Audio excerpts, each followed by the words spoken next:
Pakistan, on the night of April 3rd,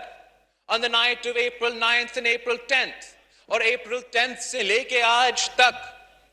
जो आइन शिकनी कर चुके हैं, जो आइन तोड़ रहे हैं, जो आइन पे अमल करने से इनकार आज तक कर रहे हैं, ये national assembly,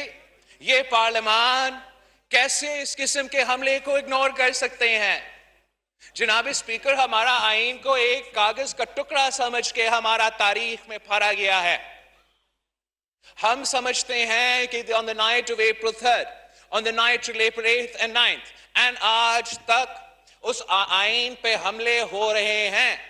or it is the position of the Pakistan People's Party that has been presented before our united government, and I today present before you the Speaker of the National Assembly,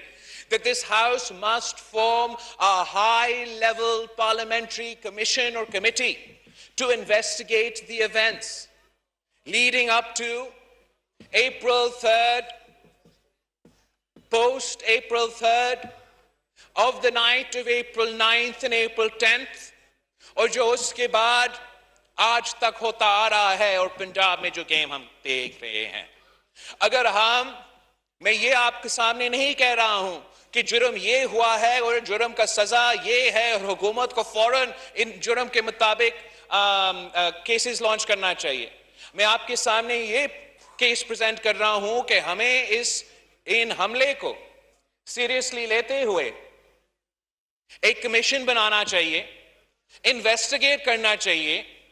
कि कौन कौन इन गैर आईनी गैर जमहूरी कामों में मुलव्वस थे। और जहां तक अप्रैल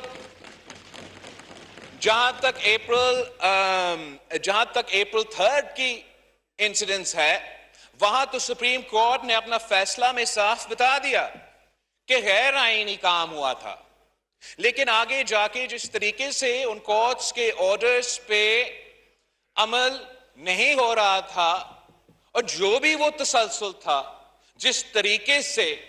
इस साबिक हुकूमत ने इस मुकाबला से, जमहूरी मुकाबला से भागते हुए आइन और जमहूरियत पे हमला किया, जनाब speaker, the people of Pakistan